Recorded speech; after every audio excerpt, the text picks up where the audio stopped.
الحمد لله كفى وسلام على عباد الله الذين اصطفى أما بعد فأعوذ بالله من الشيطان الرجيم بسم الله الرحمن الرحيم يا أيها الذين آمنوا اجتنبوا كثيرا من الظن إن بعض الظن إثم صدق اللہ العظیم۔ محترم بزرگوں، اللہ تبارک و تعالیٰ نے ہم اور آپ کو دنیا میں بھیجا ہے، تو بھیج کر اللہ ہم اور آپ کو بھولا نہیں ہے، ہم سب کو یاد رکھا ہے۔ اور اللہ نے دنیا میں ایک بہترین نیٹ ورک دیا ہے رابطہ کرنے کا، اللہ سے رابطہ کرنے کا ایک بہترین نیٹ ورک دیا ہے۔ دنیا کی نعمتیں دیکھیے کتنی عظیم ترین ہے۔ جس موبائل کو لوگ دن رات گالی دیتے ہیں، کہتے ہیں یہ بہت خراب چیز ہے، بعض لوگوں کی زبان سے یہ جملہ سننے میں آیا، موبائل سب سے خراب چیز ہے۔ اس نے نفع کتنا دیا ہے وہ نہیں دیکھتے کہ موبائل نے نفع کتنا دیا ہے، آسانیاں کتنی پیدا کی ہیں اس موبائل نے، اس کو لوگ کیوں خراب کہتے ہیں؟ اچھا، اس کے وجہ سے بچے بگڑ گئے، نسلیں برباد ہو گئی، لیکن نفع کتنا ہے اس میں وہ بھی دیکھنا چاہیے بندے کو۔ آدمی یہاں بیٹھے بیٹھے کتنی آسانی سے بات چیت کر لیتا ہے، کتنے آسانی سے اپنا کوئی پیغام کہیں پہنچا دیتا ہے، اپنی بات تحریری شکل میں کتنی آسانی سے یہاں سے وہاں تک پہنچا دیتا ہے۔ اور اگر آج کل کی ترقی یافتہ دور میں اور عادت یافتہ دور میں جو ہم سب کو عادت پڑی ہے کہ موبائل کے ذریعے سے ہی سب کام کرنا ہے، 2 دن کے لیے نیٹ ورک غائب ہو جائے،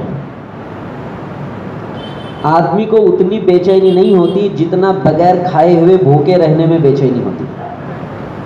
صرف 2 دن نیٹ ورک بند کر دے، ملکی سطح پر انسانوں کی موت واقع ہو جائے گی۔ یہ کتنا بہترین نیٹ ورک ہے انسان کے ہاتھ میں کہ اس کے بغیر انسان اپنی زندگی کو اجیرن سمجھتا ہے۔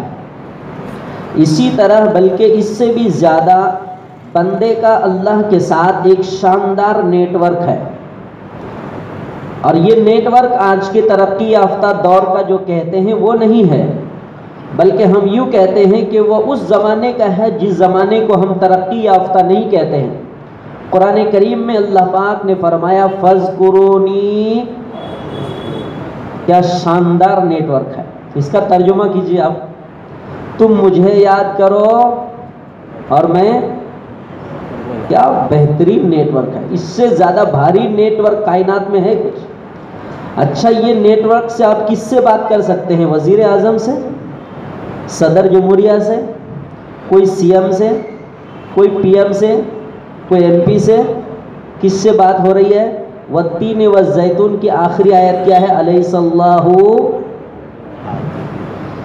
اس سے ہم بات کر سکتے ہیں۔ اتنا شاندار نیٹ ورک ہے ہمارا۔ الیس اللہ باحکم الحاکمین کا ترجمہ کیا ہے؟ کائنات میں جتنے بھی حاکم ہیں، تمام حاکموں میں سب سے بڑا حاکم۔ احکم یہ عربی کا لفظ ہے، بڑائی بیان کرنے کے لیے اس سے زیادہ عربی کا بھاری لفظ پوری دنیا میں نہیں ہے۔ عربی لینگویج میں کسی چیز کے کمال کو بیان کرنے کے لیے، وہ آپ سے متعلق نہیں ہے لیکن میں وہ جملہ بول دیتا ہوں، اس کو بولتے ہیں اسم تفضیل۔ عربی میں اسم تفضیل کے ساتھ جو لفظ آ جائے اس کے اوپر اور کوئی لفظ نہیں ہوتا ہے۔ احکم، اس سے زیادہ بھاری اور کوئی لفظ نہیں ہو سکتا جو حاکم کی حاکمیت کا ترجمہ کرے۔ احکم الحاکمین، جتنے حاکم ہیں کائنات میں، ملک میں نہیں، تمام حاکموں میں سب سے بڑا حاکم، اس سے ہمارا نیٹ ورک ہے، اور یہ نیٹ ورک کبھی بھی غائب ہونے والا نہیں ہے، اور نہ ہی کائنات کی کوئی طاقت اس نیٹ ورک کو غائب کر سکتی ہے۔ فَاذْكُرُونِی، تم مجھ سے بات کرو گے، ٹھیک ہے میں تیار ہوں، اذکرکم، تم مجھ سے بات کرو گے؟ ٹھیک ہے، میں تیار ہوں۔ دنیا کا تو حال یہ ہے، کتنا ہی رشتہ دار قریبی ہو جاویں، کتنا ہی قریبی دوست یار ہو جاویں، اگر ہم کسی شدید ضرورت کے وقت اگر ان کو فون لگائیں تو وہ بھی اپنا نیٹ ورک بیزی کر دیتا ہے، کبھی سائلنٹ پہ کر دیتا ہے، کبھی فلائٹ موڈ پہ کر دیتا ہے، اور 2 دن بعد کیا کہتے ہیں، ارے میرا موبائل خراب ہو گیا تھا۔ جب تک یہ حضرت مر بھی گیا، قبر میں چلا بھی گیا، ہاسپٹل سے واپس بھی آیا، 2 لاکھ کا بل بھی بنا، زکوٰۃ صدقہ جمع کر کے پے بھی کر دیا۔ کیا کہتے ہیں؟ یہ دنیا کا حال ہے۔ ایک بار لے لیے، دوسری بار مانگنے کے لیے جائیں گے تو چہرہ بگڑ جاتا ہے، پھر جاتا ہے۔ لیکن اللہ کیا فرماتا ہے، میرا نیٹ ورک ہر وقت اویلیبل ہے، کبھی نہ نیٹ ورک بیزی ہوتا ہے رب پروردگار کا، اور نہ کہیں نیٹ ورک غائب ہوتا ہے، اور نہ ہی رب پروردگار کے یہاں کسی چیز کا منع اور انکار ہے۔ فاذکرونی اذکرکم، تم اگر مجھے یاد کرو گے بندہ، لازمی طور پر میں تجھے یاد کروں گا۔ قرآن کریم کی ایک دوسری آیت دیکھیے، کیا زبردست نیٹ ورک ہے۔ ادعونی استجب لکم، تم مجھے پکارو، آواز دو، میں تمہاری آواز کا جواب دوں گا۔ استجب کا اگر دوسرا ترجمہ ہم یہ کریں، میں قبول کروں گا، تم مجھے آواز دے کر دیکھو، ادعونی، مجھے پکار کے دیکھو، استجب لکم، میں تمہاری پکار کا جواب دوں گا۔ نیٹ ورک بیزی ہے کہیں پر؟ ڈائریکٹ کلام ہے۔ تو اللہ نے ہم اور آپ کو جو اس دنیا میں بھیجا ہے، یہ میں نے صرف 2 مثالیں دی ہیں، سینکڑوں مثالیں ہیں قرآن میں۔ تو اللہ ہم اور آپ کو بھولا نہیں ہے۔ آج کا جو ایک عنوان ہے، میں نے جو آیت کریمہ تلاوت کی ہے، یہ سورہ حجرات کی آیت نمبر 12 ہے۔ یا ایھا الذین آمنوا اجتنبوا کثیرا من الظن ان بعض الظن اثم۔ اس کا ترجمہ یہ ہے، اے ایمان والو، بات تمام لوگوں سے نہیں چل رہی ہے، بات صرف ان سے چل رہی ہے جو مسلمان ہیں، بات صرف ان سے چل رہی ہے جو ایمان والے ہیں۔ یعنی ہم یوں کہہ سکتے ہیں کہ بات پرسنل چل رہی ہے ابھی۔ کس سے؟ مجھ سے اور آپ سے پرسنل بات چل رہی ہے۔ یا ایھا الذین آمنوا اجتنبوا کثیرا من الظن، بہت ساری بدگمانیوں سے بچتے رہنا۔ یہ کون فرماتا ہے؟ اللہ۔ ایمان والوں سے بدگمانیوں سے بچتے رہنا۔ ان بعض الظن اثم، اس لیے کہ بدگمانیاں اگر کرتے رہو گے تو بہت ساری بدگمانیاں ایسی ہوں گی جو بڑا گناہ ہے، بڑا گناہ ہے، اس سے بچتے رہو۔ اس آیت کریمہ کے ضمن میں مفسرین اور محدثین نے جو روایات اور آیات نقل کی ہے نا، وہ یقیناً دیکھنے اور پڑھنے کے لائق ہے۔ اور اس آیت کریمہ کے ضمن میں مفسرین نے لکھا ہے، اللہ ایمان والوں سے فرماتا ہے کہ اے ایمان والا، کسی ایمان والوں کے تعلق سے بدگمانی مت رکھنا۔ اے میرا بندہ، اے میرا مسلم بندہ، کسی مسلم بندے کے تعلق سے یا میرے کسی بھی بندے کے تعلق سے تم بدگمانی مت رکھنا۔ جب رب پروردگار ایک بندے کو بندے سے بدگمانی رکھنے کو منع کر رہا ہے اور اللہ کو برداشت نہیں قانون بنا کر قرآن میں بیان کیا، تو یہ بندہ اگر اللہ سے بدگمانی رکھے تو کتنی غلط بات ہے۔ اب حاصل کیا نکلا کہ ایک مومن دوسرے مومن کے ساتھ اچھا گمان رکھے، ایک بندہ دوسرے بندے کے ساتھ اچھا گمان رکھے، اسی طرح مومن مسلمان بندے اللہ کے ساتھ بھی اچھا گمان رکھے، اللہ کے ساتھ اچھا گمان رکھے۔ سورہ بقرہ کی آیت نمبر 218 میں اللہ پاک نے ایک آیت ارشاد فرمائی ہے، ان الذین آمنوا، 3 لوگوں کا ذکر ہے، ان الذین آمنوا والذین ہاجروا وجاہدوا فی سبیل اللہ، ایمان والے اور ہجرت کرنے والے اور اللہ کی راہ میں جہاد اور جنگ کرنے والے، کہتے ہیں یہ تین لوگوں کی صفات یہ ہوتی ہے یا ہونی چاہیے، اولئک یرجون رحمت اللہ، یہ وہ لوگ ہیں جو اللہ کی رحمت کی خوب امید رکھتے ہیں، اللہ سے ان کا اتنا اچھا گمان ہوتا ہے، ایمان والوں کا بھی اچھا گمان ہوتا ہے یا ہونا چاہیے اگر نہیں ہے تو۔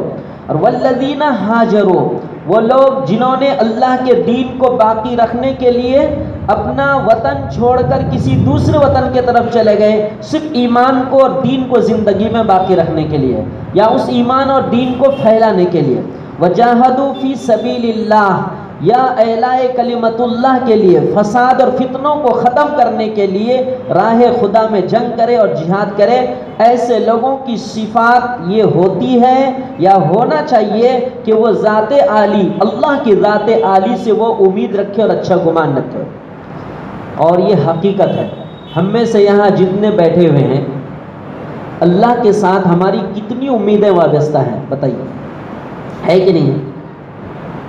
اتنی جو ہم نمازیں پڑھ رہے ہیں دن رات، اتنے جو سر ٹیک رہے ہیں، اتنے جو سجدے کر رہے ہیں، اتنی جو سبحان اللہ الحمدللہ کی تسبیحات رٹ رہے ہیں، اتنے جو قرآن کو کھولتے ہیں، پڑھتے ہیں یا پڑھاتے ہیں، یا دین کی کوئی بات کرتے ہیں یا سنتے ہیں، یا دین کی کوئی کتاب پڑھتے ہیں یا سنتے ہیں، کیوں؟ تاکہ اس احکم الحاکمین سے میری امید ہے کہ وہ مجھے معاف کر دے گا، اس ذات عالی کے ساتھ اچھا گمان کے ساتھ ہم اور آپ عبادت کرتے ہیں، اچھے گمان کے ساتھ۔ اور جو لوگ ہجرت کرتے ہیں ان کی تو پوری نگاہیں ٹکی رہتی ہیں، گھر چھوڑ دینا معمولی بات ہے، زمین جائیداد چھوڑ دینا، کاروبار بزنس تجارت چھوڑ دینا، کھیت کھلیان چھوڑ دینا، چھوڑ کر ساری چیزوں کو چھوڑ کر ہجرت کر جانا کوئی آسان کام ہے؟ اندازہ لگائیے کہ ان کی امیدیں اللہ سے کتنی لگی ہوں گی۔ اور جو لوگ راہ خدا میں نکلتے ہیں اپنے ساز و سامان کے ساتھ اور واپس آنے کا کوئی بھروسہ نہیں ہے، اندازہ لگائیے کہ ان کو رب پروردگار سے کتنا اچھا گمان ہوگا۔ اسی کو کہتے ہیں یا ایھا الذین آمنوا والذین ہاجروا وجاہدوا فی سبیل اللہ اولئک یرجون رحمت اللہ، یہ وہ لوگ ہیں جو اللہ سے اچھا گمان رکھتے ہیں، واللہ غفور الرحیم، اللہ کیا ہے؟ بخشنے والا، بڑا رحم کرنے والا ہے۔ سورہ ہجر کی ایک آیت ہے، آیت نمبر 56 میں اللہ فرماتا ہے قال ومن یقنط من رحمت ربہ الا الضالون، اس کا ترجمہ کیا ہے؟ اللہ کی رحمت سے نا امید اور مایوس وہی ہوتا ہے جو راہ راست سے بھٹکا ہوا ہوتا ہے۔ الا الضالون، ضالون جو گمراہ ہوتے ہیں، بھٹکے ہوئے ہوتے ہیں، وہی لوگ اللہ کی امید سے، اللہ کی رحمت سے نا امید اور مایوس ہوتے ہیں۔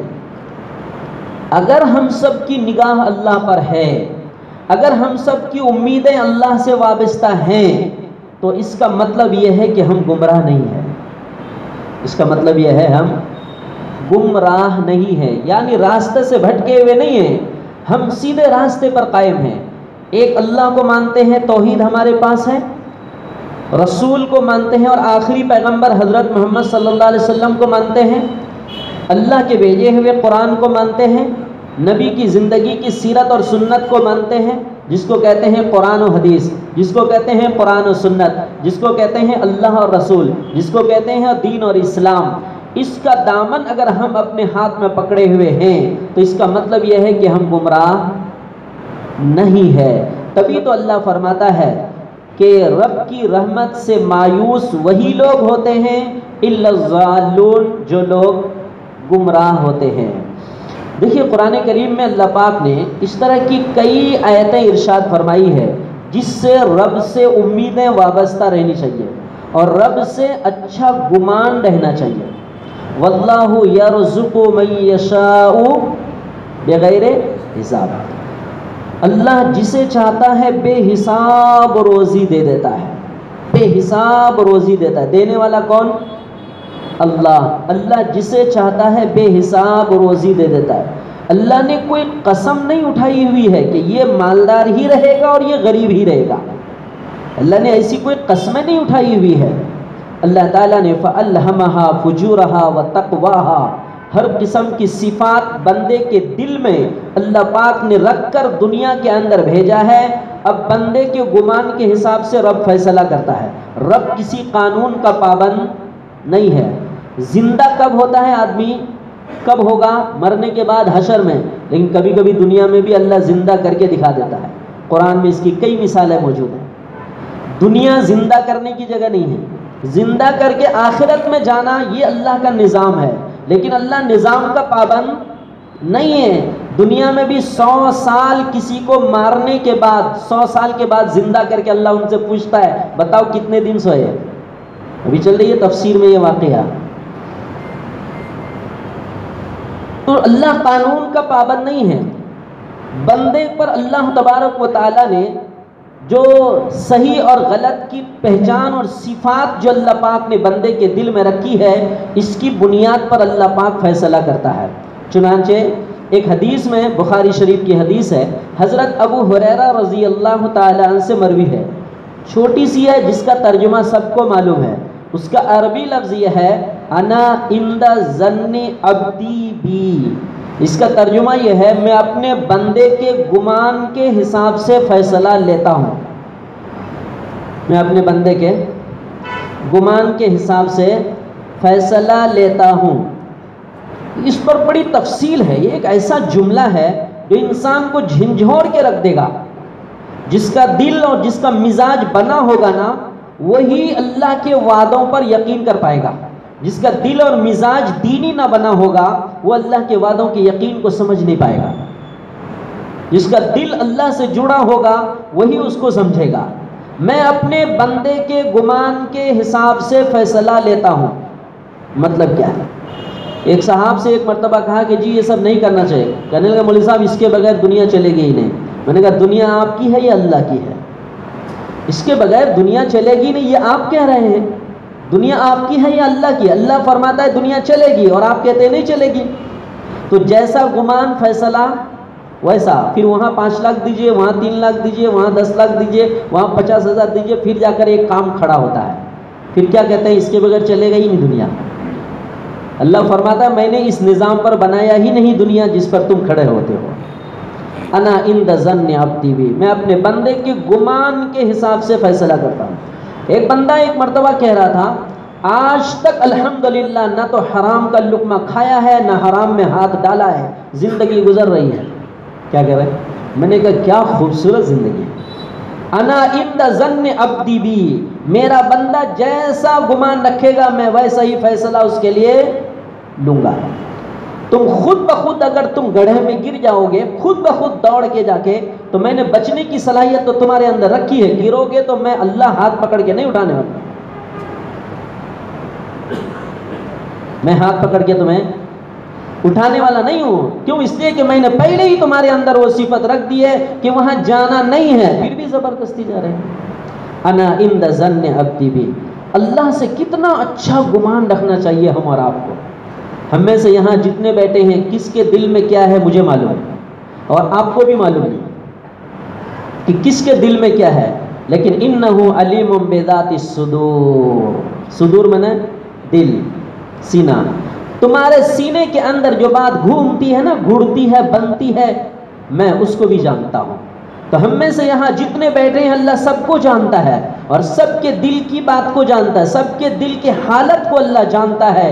اگر ہم اللہ سے اپنا تعلق بہترین جوڑ لیں تو انا عند ظن عبدی بی، میں بندہ تیرے گمان کے حساب سے فیصلہ لے لوں گا۔ آسان؟ مشکل ہے؟ کوئی مشکل نہیں۔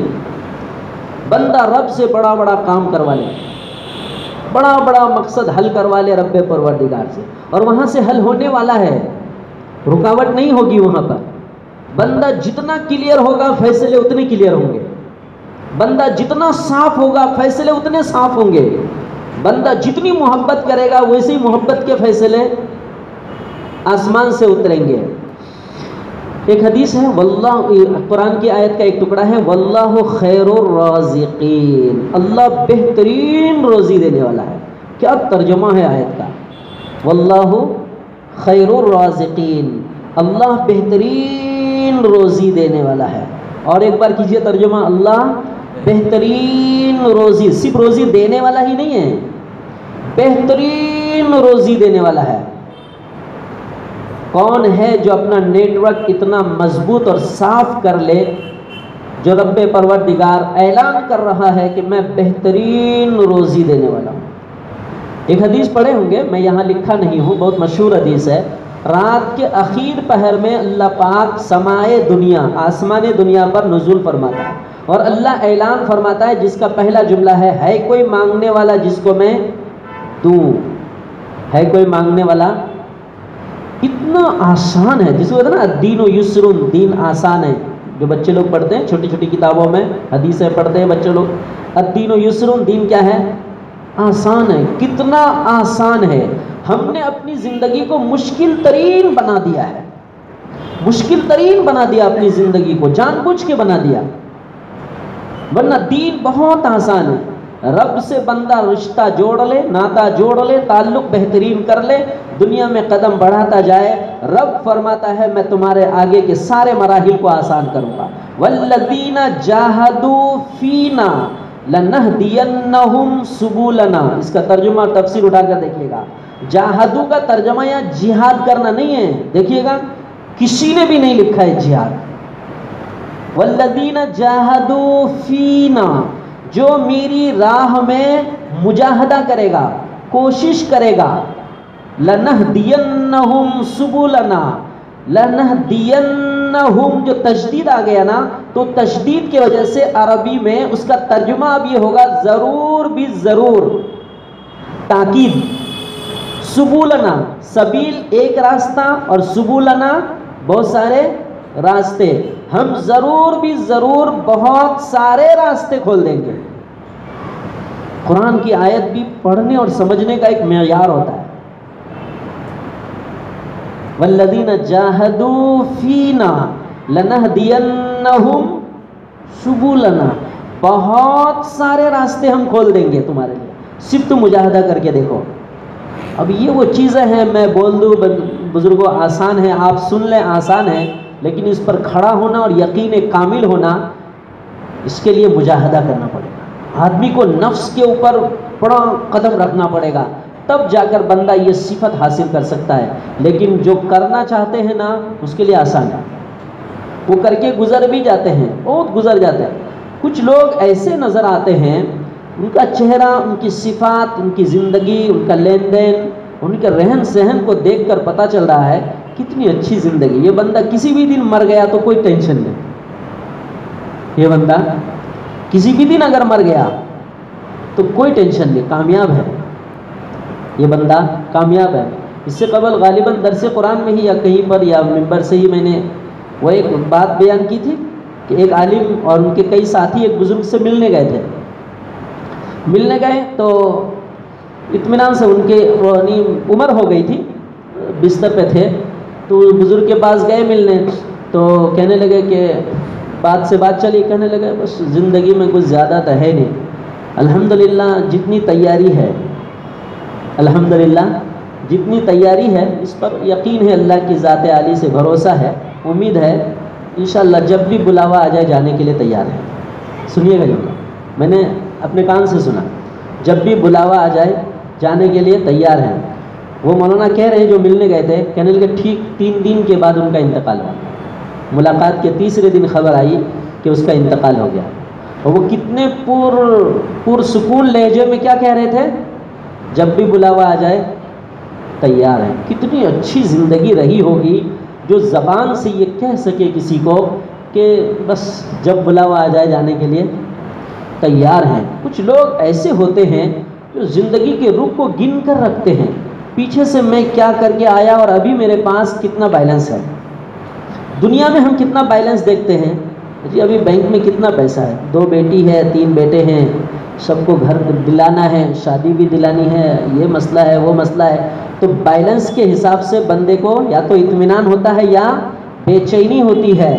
آخرت کے اعتبار سے بندہ اگر پرسکون ہو تو اندازہ لگائیے کہ اس کا بیلنس کتنا بیلنس ہوگا، اس کا بیلنس بگڑے گا نہیں، اس کا بیلنس کتنا بیلنس ہوگا، جو اتنے پرسکون لہجے میں کہہ رہا ہوگا کہ جب بھی بلاوا آ جائے جانے کے لیے تیار ہیں۔ اللہ کے ذات عالی پر کامل یقین، جو بھی عبادت کرے نا، اس عبادت کے بعد فوراً اللہ سے قبولیت کی دعا مانگے، ربنا تقبل منا انک انتس، یہ حضرت ابراہیم علیہ السلام کی دعا ہے خانہ کعبہ کی تعمیر کے بعد۔ خانہ کعبہ کی تعمیر مرضی خدا کے مطابق کی ہے، اور دعا کیا کر رہے ہیں؟ ربنا تقبل منا، اے اللہ ہماری طرف سے اس کو قبول فرما۔ تو جو بھی ہم عبادت کریں نا، کسی بھی طرح کا، نماز سے لے کر کے باہر 2 پیسہ کسی کو دینے تک، کسی سائل کو 2 روپے کا سکہ دینے تک، ہم یہ فوراً دل میں دعا کر لیں، رب تو مجھے اپنی طرف سے قبول فرما لے، ربنا تقبل منا، اس کو قبول فرما لے، اس کو قبول فرما لے۔ دیکھیے اللہ کے ذات عالی پر بھروسہ، یقین اور اچھا گمان رکھنے کے تعلق سے ایک مشہور واقعہ ہے، بخاری شریف کی روایت ہے۔ حضرت ابو بکر رضی اللہ تعالیٰ عنہ اس سفر میں ساتھ میں تھے، کون سا؟ ہجرت کا سفر، اور آپ ٹھہرے تھے کہاں پر؟ ایک غار میں۔ اس غار کا نام کیا ہے؟ غار ثور۔ جہاں وہی نازل ہوئی تھی اس کا نام ہے غار حرا۔ جہاں آپ چھپے تھے سفر میں مدینہ پہنچنے کے لیے اس کا نام ہے غار ثور۔ ساتھ میں کون ہے؟ حضرت ابو بکر رضی اللہ تعالیٰ۔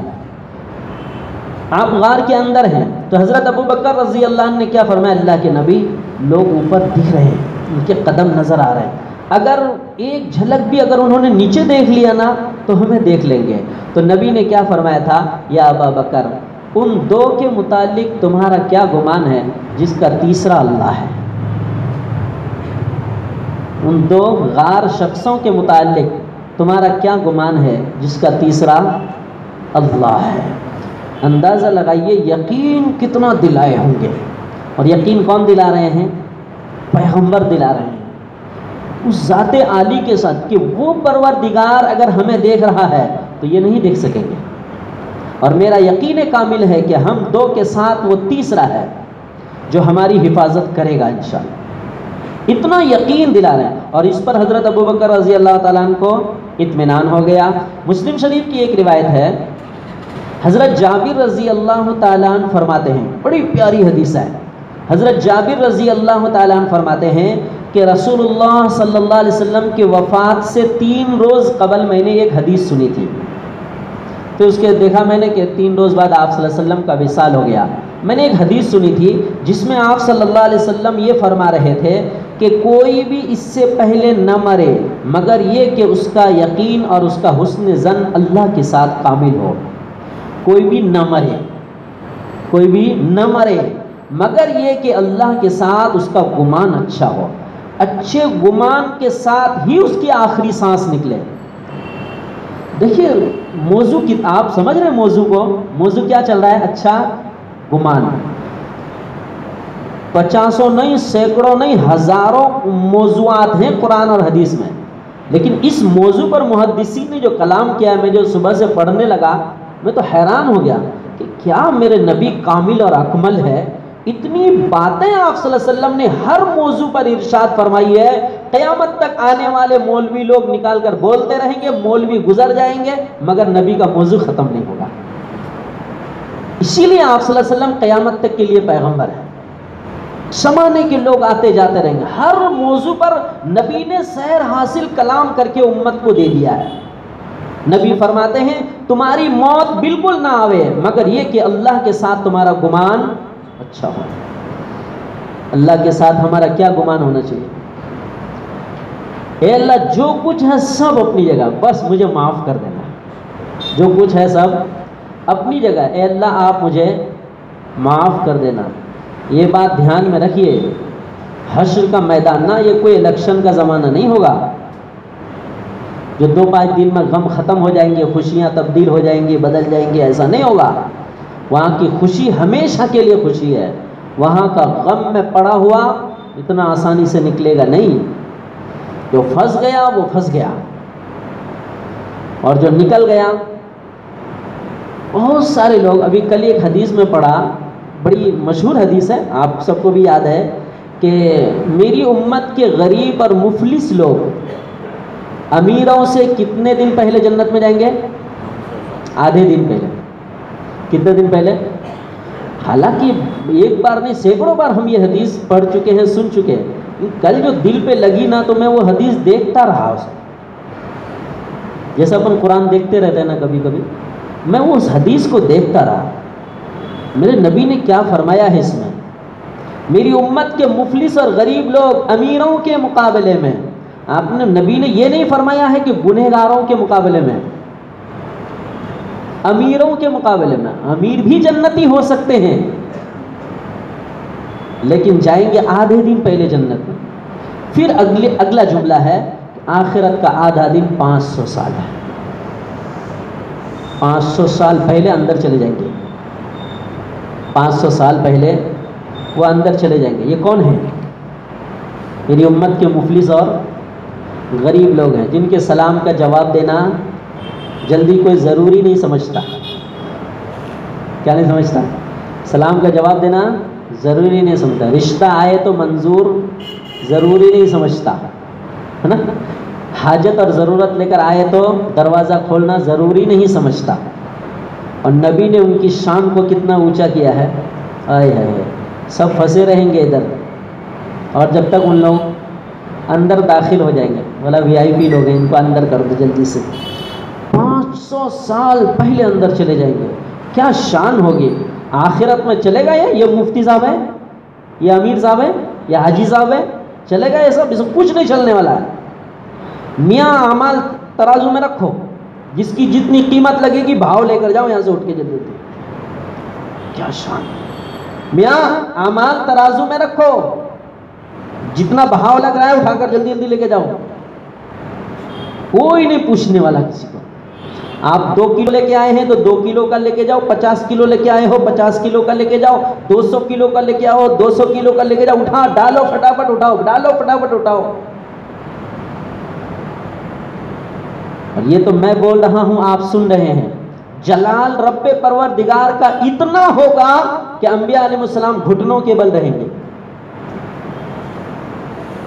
جلال اتنا ہو۔ میرا بولنا آسان، آپ کا سننا آسان، ہم سب کا کتابوں میں پڑھ لینا آسان۔ کبھی تصور کیجئے گا کہ جلال اتنا غالب ہوگا رب پروردگار کا کہ انبیاء علیہ السلام گھٹنوں کے بل رہیں گے۔ جب انبیاء گھٹنوں کے بل رہیں گے تو ہم اور آپ کیا ہوں گے؟ اللہ اکبر۔ بخاری شریف کی حدیث ہے جس میں نبی پاک علیہ السلام نے فرمایا، بندہ مجھ سے اچھا گمان رکھو، جیسا گمان رکھو گے میں تمہارے ساتھ ویسا ہی فیصلہ کروں گا۔ مصنف ابن ابی شیبہ کی حدیث ہے، دیکھیے ایک روایت ہے کہ بے شک مومن اپنے رب کے ساتھ اچھا گمان رکھتا ہے تو اللہ اچھے اعمال کی توفیق دے دیتا ہے۔ جب مومن اللہ سے اچھا گمان رکھتا ہے تو اللہ اسے اچھے اعمال کی توفیق دے دیتا ہے۔ منافق اللہ سے اچھا گمان نہیں رکھتا تو اللہ پاک اسے اچھے عمل کی توفیق بھی نہیں دیتا۔ پہلا جملہ ہمارے لیے، ہم اچھا گمان رکھیں گے تو اللہ اچھے اعمال کی ہم سب کو توفیق دیں گے۔ گمان کیا رکھیں گے؟ ابھی کچھ دنوں پہلے میں ایک ویڈیو دیکھ رہا تھا، بندہ ایک دم نارمل دکھ رہا تھا کسی آفس میں، آپ لوگ بھی دیکھے ہوں گے، بہت رو رہا تھا، رو کر انہوں نے ایک ویڈیو بنائی کہ میں نے تشہیر کے لیے نہیں، میں نے قصداً یہ ویڈیو بنائی ہے۔ یہ ویڈیو ان کے کام پہ جانے کا کوئی 8 یا 9 بجے کا ٹائم تھا، تو وہ 7 بجے جاگتے تھے، رات کو جو سوتے تھے فجر کی نماز پڑھتے نہیں تھے۔ پھر انہوں نے کسی حدیث میں پڑھا تو ان کے دل میں یہ بات لگ گئی، تو کہنے لگے اب میں اٹھنے کے لیے الارم لگاتا تھا نا، اب الارم بھی نہیں لگاؤں گا، اب میں اپنے رب سے یہ دعا کروں گا کہ میرے رب تو مجھے فجر میں اٹھا دے۔ بندہ رو رہا اور کہہ رہا ہے کہ اب الارم بھی نہیں لگاؤں گا، میری نوکری جائے یا کچھ جائے، اب رب سے میں یہ دعا کر کے سوؤں گا کہ میرے رب تو مجھے فجر میں اٹھا دینا۔ سمجھ رہے ہیں؟ اچھا گمان، جب بندہ گمان رکھے گا اچھا تو اللہ تبارک و تعالیٰ اچھے اعمال کی توفیق دے گا۔ آپ کہیں گے میاں اسی موضوع پر اتنی ساری باتیں بولتے جاتے ہیں، 1-2 باتیں کافی ہے بولنے کے لیے۔ ایک بات میں ہمیشہ کہتا ہوں، اور میں نے سلف صالحین جو ہے نا من الصدیقین والشہداء والصالحین سے یہ بات میں نے بار بار سنی ہے کہ دین کی باتیں بار بار سنو، دین کی مجلسوں میں بار بار بیٹھو، تمہارا ذہن بنے گا۔ جب ذہن بنے گا تبھی تم اعمال پر کھڑے رہ سکتے، ورنہ علم تمہارے پاس سینہ اور پیٹ علم بھر جائے گا لیکن عمل کی توفیق نہیں ہوگی۔ ذہن اگر نہ بنانا، مزاج اگر نہ بنا تو پیٹ علم سے بھرا ہوا رہے گا لیکن عمل کی توفیق نہیں ہوگی۔ تم پورا علم نکال کر بکھیر دو گے اور کہو گے دیکھو مجھے اتنا علم ہے، تم سب عمل کرو، اور یہ خود عمل سے کیا ہوگا؟ خالی ہوگا۔ چنانچہ ترمذی شریف کی ایک حدیث ہے، نبی پاک علیہ السلام نے ارشاد فرمایا اللہ سے حسن ظن رکھنا یہ بہترین عبادت ہے۔ کتنی روایتیں ہیں، اللہ سے حسن ظن رکھنا یہ کیا ہے؟ بہترین عبادت ہے۔ کنز العمال کی ایک حدیث ہے، حضرت ابو ہریرہ رضی اللہ عنہ سے مروی ہے، اللہ نے ایک بندے کو آگ میں ڈالنے کا حکم دیا، لے جاؤ اس کو جہنم میں پھینک دو۔ اب جو بھی شکل ہوگی لیکن ہے حدیث، واقعہ ہے۔ اللہ نے فرمایا اسے آگ میں ڈال دو، تو کنارے پہ جا کے ایسا پلٹ کے دیکھا، تو فرشتوں نے پوچھا کیوں پلٹ کے دیکھ رہا ہے؟ فیصلہ ہو چکا ہے میاں جہنم میں جانے کا، فیصلہ ہو چکا ہے، کیوں پلٹ کے دیکھا؟ یار میں تو دنیا میں اللہ سے اچھا گمان رکھتا تھا کہ اللہ مجھے معاف کر دے گا۔ فوراً اللہ کی طرف سے آرڈر ہوا انہیں واپس کرو، انہیں واپس کرو۔ فرشتے کہیں گے کہ پروردگار آپ نے فیصلہ کیا جانے کا؟ کہنے لگا میرا بندہ مجھ سے جو گمان رکھا تھا میں وہی فیصلہ لوں گا، میرا بندہ مجھ سے جو گمان رکھے گا میں وہی فیصلہ لوں گا۔ نبی صلی اللہ علیہ وسلم ایک دعا مانگتے تھے، بخاری شریف کنز العمال کی ایک روایت ہے، اس میں وہ دعا ہے اللہم انی اسألک التوفیق لمحابک، اے اللہ میں آپ سے محبت کی توفیق مانگتا ہوں۔ دیکھیے عربی میں یاد نہ رہے نا تو 3 جملے یاد رکھیے گا، اللہم انی اسألک التوفیق لمحابک، اے اللہ میں آپ سے آپ کی محبت کی توفیق مانگتا ہوں، ہے نا، من الاعمال، آپ سے محبت کرنے والے اعمال کی توفیق مانگتا ہوں، ایسے عمل کی توفیق دے دے اللہ کہ جس سے آپ میرے طرف پیار سے دیکھنے لگے، ایسے اعمال کی توفیق دے۔ وصدق التوکل علیک، اور آپ کے اوپر سچا بھروسہ رکھنے کی توفیق دے، پیار والے اعمال کی توفیق دے، سچا بھروسہ رکھنے کی توفیق دے۔ وحسن الظن بک، اور آپ سے اچھے گمان رکھنے کی توفیق دے، آپ سے اچھے گمان رکھنے کی توفیق دے۔ اللہ تعالی ہم سب کو اس پر عمل کی توفیق عطا فرمائے۔ نارمل سی بات ہے، ایک جملے میں اللہ سے ہم اچھا گمان رکھ کر سب کچھ مانگتے رہیں۔ اللہ ہم سب کو عمل کی توفیق عطا فرمائے۔ وآخر دعوانا الحمدللہ۔